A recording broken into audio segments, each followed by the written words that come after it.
It was a strike designed to decapitate a regime. Instead, it created an Avenger. On the 10th day of the war, he had been supreme leader for less than 24 hours. His father was dead, his mother was dead, his wife was dead, his sister, his daughter, his Naisi, every member of his immediate family gone. Mojtaba Khamenei's first act was not a speech. It was not a diplomatic overture. It was a wave of missiles. And while this response feels unprecedented in modern statecraft, it is not a new human archetype. To understand the danger of a leader forged by such total personal loss, we must look past our current crisis. We must look to a 19th century Apache war chief, whose own family was massacred, unleashing a conflict that became unwinnable. That war chief was Geronimo. The year was 1858. He was a warrior of the Berencoje band of Apache, away from his camp trading with Mexican townspeople. When he returned, there were no voices, no movement, only the smell of ash. The guards were dead, the supplies burned or carried off. And then he found them. His mother, his wife, his 3 young children, all killed by Mexican soldiers where his home had stood. Geronimo later said, "In all the battle, I thought of my murdered mother, wife, and babies, of my father's grave, and my vow of vengeance, and I fought with fury." In that moment, his horizon shifted. He was no longer fighting to protect a family or a future. The system he was optimizing collapsed to a single variable: vengeance. That change in objective rewired his strategy. For decades, he led raids against Mexican and later US forces. Successive armies, cycling thousands of men through the field, struggled to pen down a small mobile band, willing to absorb losses, disappear into terrain, and return. When your opponent has already paid the maximum personal price, threats, casualties, and delays lose much of their power as deterrents. Geronimo's story is the template for a specific type of leader, the nothing-to-lose Avenger. Once someone reaches that state, you're not dealing with a negotiator. You're facing an actor whose utility is tied almost entirely to inflicting cost on the other side. That's how you slide into an unwinnable conflict, one that might be contained, but not won at an acceptable cost. In 2026, the CIA helped create a modern version of that archetype in Mojtaba Khamenei, another leader whose private loss was converted into an open-ended campaign. History is clear on that danger. So how did a multi-billion-dollar intelligence agency, with all its models and archives, walk straight into that pattern? To answer that, you have to see the flawed blueprint they followed. So how did we arrive at this crisis? To understand the fallout, we must first examine the blueprint that designed it. This is Timeline A. The CIA's plan. It was elegant on paper, logical, and catastrophically wrong. The agency's models were built on a single, fatal calculation that removing the supreme leader would act as a trigger for a popular uprising. They had assessed the population as deeply disaffected, ready for a spark. In fact, the CIA's official assessment, and I'm quoting directly from the documents, was that the action would produce popular uprising and regime collapse. In this clean, theoretical scenario, the regime's security apparatus was expected to fracture from within. This internal chaos would then clear the path for a more moderate, more pliable successor to take power. The entire strategy, this entire multi-billion-dollar bet, rested on one core assumption that the Iranian regime was a house of cards, ready to topple with one single, decisive push. The blueprint was designed for a clean strike. It was engineered for a controlled political transition, but the blueprint, the model, it never accounted for the Avenger it would create, and his first retaliation wouldn't be against a military target. It would be against a place that civilians had been trained their entire lives to believe was sacrosanct, completely safe, outcome. Its first horrifying consequence arrived not on a battlefield, but in the town of Bomesh, Israel. The siren's wail was familiar, almost routine, a drill you'd rehearsed for years. You dropped what you were doing, grabbed your kids, and ran to the public air raid shelter. The hardened concrete box generations had been told would catch any blow that got through. But this time was different. Inside, there wasn't a deafening explosion. Just a violent change in pressure, a muffled thud, and then silence, broken only by ringing in their ears. The lights were gone. In the dark, someone started coughing. A woman called out for her son and got no answer. A phone screen flickered on, its light catching floating dust and stunned faces. That was how the realization spread. The place they were told was safe had just turned into a trap. Following Mojtaba Khamenei's orders, an Iranian missile achieved a precise hit. It didn't land near the shelter. It struck the shelter itself, killing 9 civilians inside the structure their civil defense drills had hardwired them to trust. On the surface, it was a military strike.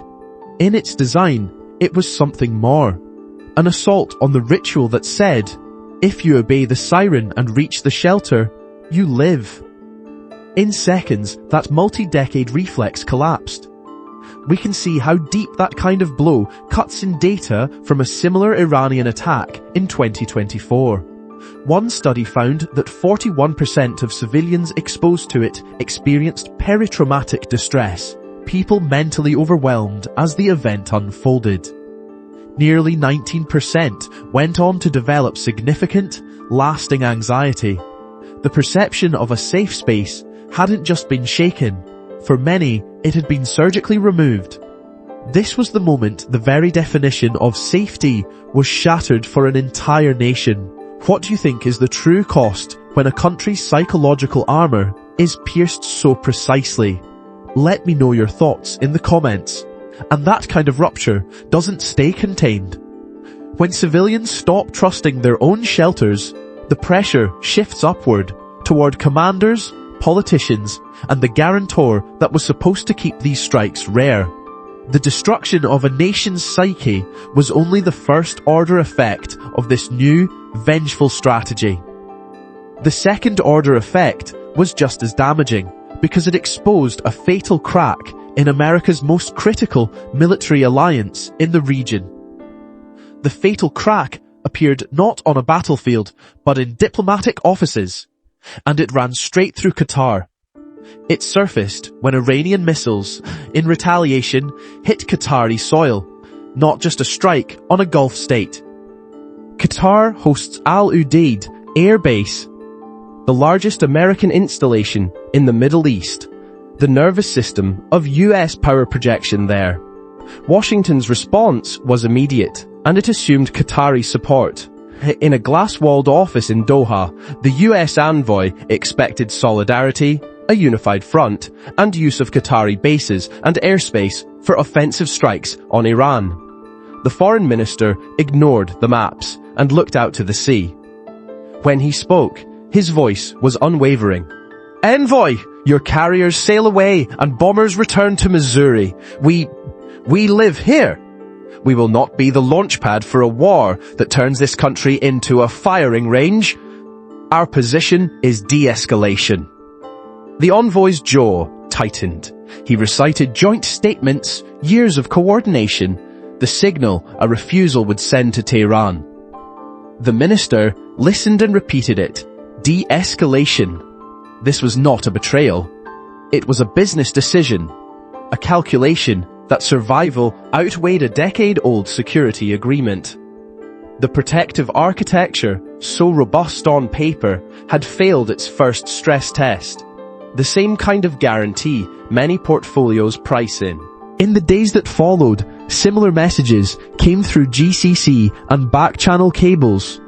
Other Gulf capitals would allow defensive postures, not the use of territory or airspace to launch strikes on Iran. Washington stood diplomatically isolated, its largest regional hub full of American aircraft and crews on runways that could not be used to start the war. Any campaign would have to rely on carrier decks and distant bases, stretching flight times and shrinking sortie rates. The war plan's architecture was compromised. The next shockwave was not diplomatic but economic, triggered by a single public threat from Tehran that made capital do what it always does when instability turns systemic: flee.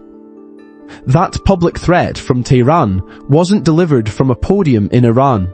It was broadcast from Yemen by its most battle-hardened and effective proxy. Leaders of the Houthi movement announced that their forces' finger is on the trigger, signaling their intent to once again shut down the Red Sea. For global markets, this was not just another headline. It was a credible declaration of economic war. The market remembered the 2024 campaign. That was the dress rehearsal, when Houthi attacks had already managed to double shipping costs and disrupt nearly a third of all global trade. This time, the nightmare scenario was materializing. With the Persian Gulf already under direct threat from Iran, the targeting of the Red Sea meant the system's two main arteries were being squeezed shut simultaneously. A catastrophic failure of the world's most critical supply architecture. When both choke points lit up red on the risk dashboards, the reaction from large pools of capital was mechanical, not emotional. Insurers widened war risk cover, shipping majors began rerouting, and sovereign funds quietly updated their models. The Gulf could no longer be treated as a low volatility, safe hub allocation. It began not as an explosion, but as a flicker on a screen. Trading on the Dubai and Riyadh exchanges suddenly halted without a clear technical reason. On dealing floors from Geneva to London, private bankers' phones lit up at once. The instructions were short and identical. Get me out. Liquidate. I don't care what the price is. Capital was doing what it always does in a real regime change risk. It was moving before the bombs landed, at the first sign that this instability would be sustained rather than contained.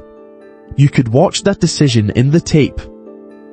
Gold futures printed a series of vertical candles in the span of minutes, safe haven tickers stepping higher with each new halt headline. The Swiss franc, the oldest refuge in modern finance, jumped against every major currency as money wired out of the Gulf searched for somewhere, anywhere, it could still hide. If you were holding Gulf REITs, regional infrastructure funds, or a diversified emerging markets ETF overweight the Gulf, it did not feel abstract. Positions that were supposed to be hedges started bleeding together. Exit windows on private deals in Dubai and Riyadh that had looked wide open the week before suddenly felt nailed shut. The models that had treated Gulf exposure as a stable yield-generating ballast were flashing red all at once, exposing just how wrong the diversification assumptions had been. The carefully constructed, multi-decade mirage of the Gulf as a safe global business hub did not fade slowly. It peeled away in a single trading session, taking years of paper gains and hard-won reputation with it. And while that image of safety was collapsing in real time, with capital visibly voting with its feet, what was the official story being sold by the administration? The gap between the financial reality and the political propaganda was becoming a chasm. The official story, when it came, was not just optimistic. It was a complete departure from reality, delivered from a world away from the capital flight and strategic chaos we just witnessed. At a lavish fundraiser in Washington, D.C., inside a guarded ballroom, President Trump painted a picture of dominance. He described the war, the Iranian retaliation, and the US campaign around it as a little excursion. In his telling, They were achieving an overwhelming victory, crushing the enemy in an overwhelming display of technical skill. That same day, footage from US positions near the Iranian strike zones told a brutally different story. American troops pressed flat into a shallow ditch, rifles against their chests as they waited out incoming fire. Inside the Pentagon, official talking points stayed close to the fundraiser script, operations under control. Yet in private briefings with reporters, some officers running the mission admitted their surprise. One was quoted directly, his words a quiet rebuttal to the speeches in Washington. "We did not expect this." That admission exposed how the blueprint had underestimated the scale of Iran's response and misjudged its red lines. Boots on the ground were discovering the plan did not match the battlefield. Outside government, security, and market risk analysts were blunt. Looking at the sustained tempo of Iran's retaliation and the absence of any clear off-ramp, they concluded the administration doesn't have a clue and had no real endgame. One analyst, in a phrase that became infamous, called the strategy regime change by jazz improvisation. Policy improvised while a determined opponent fired back. For capital, that gap has consequences. Once investors hear commanders say, "We did not expect this," while analysts talk about no real endgame, fundraiser optimism becomes noise. When leaders sell a little excursion that looks like an open-ended confrontation with Iran, capital votes with its feet. But history isn't judged by speeches at fundraisers, it's judged by outcomes. And now, we can finally connect that flawed blueprint to the Avenger it created, and reveal the final quantifiable price tag of this single miscalculation. So how did the elegant blueprint from Chapter 3 lead to a $6 trillion disaster? The plan's failure wasn't bad luck. It was a predictable outcome of a flawed model, one that ignored a single variable, the power of one man's revenge. The CIA's assessment failed on its core tests. The agency expected a popular uprising, regime collapse, and a manageable path to regional de-escalation under a more moderate successor. As one internal review put it, they believed the assassination would produce popular uprising and regime collapse. Instead, it produced a new supreme leader with personal biographical reasons to never stop fighting, a man who had just lost his family in the strike. The moderate reformer never appeared. The anticipated popular support was a phantom. Why did those assessments and the market risk frameworks built around them miss so badly? Intelligence and financial models share a foundation. Rational actor probability trees and scenario analyses that assume leaders will trade risk for stability once the costs pile up. Those assumptions bleed into markets as intelligence views shape policy speeches, and the scenario sets banks use to price options and credit risk. The flaw wasn't geopolitical, it was psychological. Prospect theory, developed by Kahneman and Tversky, shows that when decision makers believe they are in a domain of losses, they don't become cautious, they become risk-seeking. They had just installed a successor who had nothing left to lose, a man operating entirely within that domain of personal and national loss. That psychology pushed his behavior outside the distribution those rational actor models had priced. Probability trees that assumed de-escalation after certain casualty or economic thresholds were now wrong, because he was willing to take risks they treated as nearly unthinkable. Portfolio hedges built on those assumptions were tuned for stability, not revenge. Conflict researchers studying past decapitation attempts often describe the same arc. A leader falls, a short-term victory is declared, and then a harder-line successor or fragmented command structure drags the conflict into a longer, more chaotic, more radicalized phase. The nothing-to-lose successor answered the strike not with the limited, face-saving gesture the models saw as most likely, but with a series of escalations that widened the conflict and signaled he was prepared for a drawn-out confrontation. As those surprises hit, global equity indices shed roughly $6 trillion in value within days as markets repriced for a protracted regional conflict instead of a quick reset. Capital voted with its feet, leaving risk assets for havens like US Treasuries, gold, and defensive sectors, while Brent crude surged past $119 a barrel on fears of supply disruption. This was not a black swan surprise. It was the invoice for a systematic misread of one man's incentives. That $6 trillion wipeout was just the initial shockwave.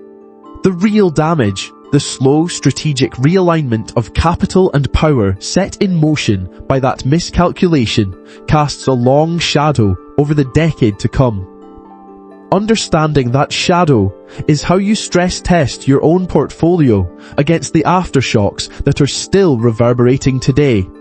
That $6 trillion shock is only the entry point, not the total cost. The real legacy of this miscalculation is the long shadow it casts over the next 5 to 10 years.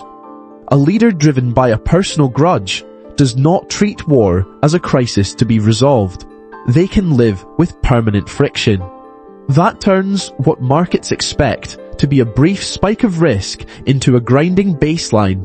Personal enmity removes incentives to de-escalate, locking in uncertainty.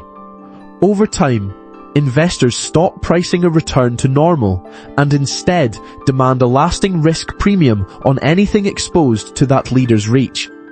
Capital flees this kind of environment for years, not quarters, so money leaves the region, new investment slows, and local assets are marked down while safer markets absorb the inflows.